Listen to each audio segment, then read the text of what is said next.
Hello everybody. So we got this 15-gallon Hass Avocado that we're going to be transplanting to a 24-inch box. It came in a 15-gallon, but I think it's ready to be upsized. So we got a 24-inch box, and we have two different palm, cactus, citrus mixes that we've combined.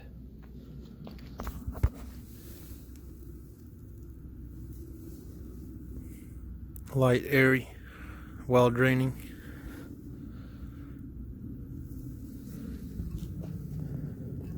Stay tuned. So what you want to do is pre-fill your box with some soil, so that way your top of the 15-gallon is at the proper height you want it inside of the 24-inch box. That will set you up to drop the tree right in. So you want to get your tree up at a height where it's easy to just drop it down into the box, so you're not struggling with it from the bottom. There's two ways to do it.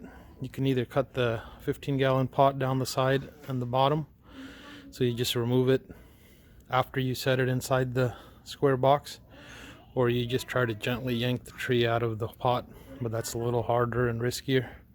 So the best bet might be to just cut this pot down the middle and just get the whole root ball out and set it down inside there. Another thing is you want to remove any extra dirt off the top in case the nursery built it up too high, so you're not burying your stem or right where it's grafted at. You want that to be kind of exposed. What I'm gonna do is cut the bottom off of your pot with a razor. You could just easily slice right through, cut all around the perimeter, and then you want to get a cut started from the bottom of the pot to about halfway, so it's easier to cut the rest of it once it's inside the box. And so you just cut it from here to here, and you set the whole pot inside the box, and you cut it the rest of the way and remove the plastic. I'll show you how that's done. Okay, so we got the pot ready to go. The bottom's cut. We have this cut halfway up. So what we're gonna do now is basically gently set it inside without destroying anything.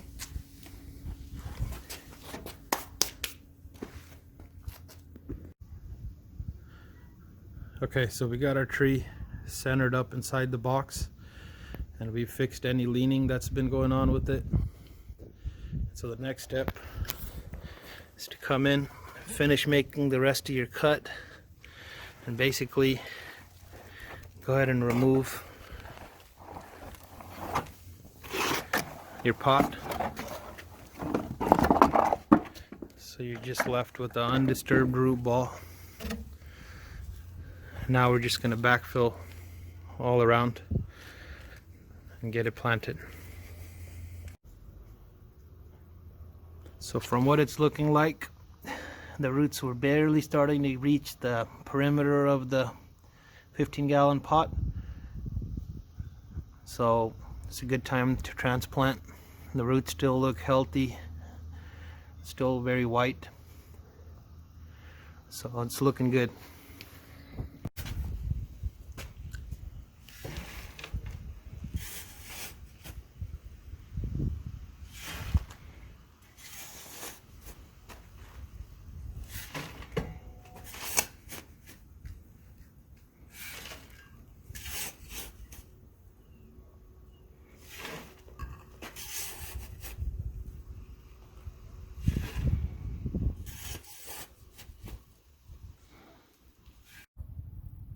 So before completely filling the box, we have our two stakes in place for a little different staking method.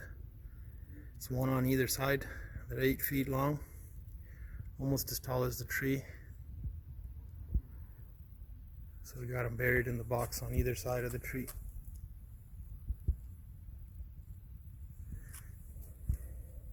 And then just finish backfilling everything. So now that we have our dirt completely filled. It's not higher than the existing 15-gallon pot level, so we still have it at the same height. Now we're going to completely water it in, so that way any air pockets or any loose dirt can settle. So we want to water that in really well.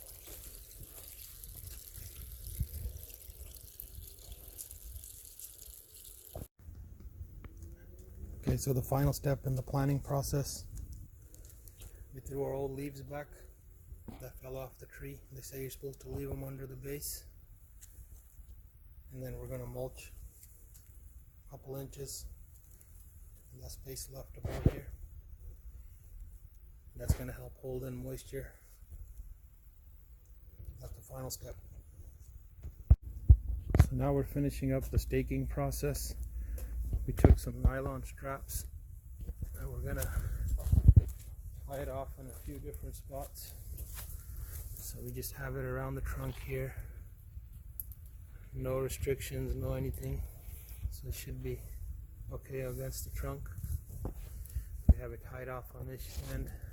We have another strap here in the middle. Same thing, we don't have anything looping around the trunk of the tree. And we have it tied off, so we're going to put one more support on the top and cut this original stake out. Let's see how the tree does. Stay tuned. So here we got the finished product. Tree strapped in a few places. And it still has the ability to move back and forth, side to side if it needs to. That'll slowly start hardening off the main trunk. And yeah, so I like this staking method. It seems to be working pretty well. So yeah, this is basically where the tree is going to remain for the next at least maybe 2 years. So I'll keep you guys posted and updated. Thank you.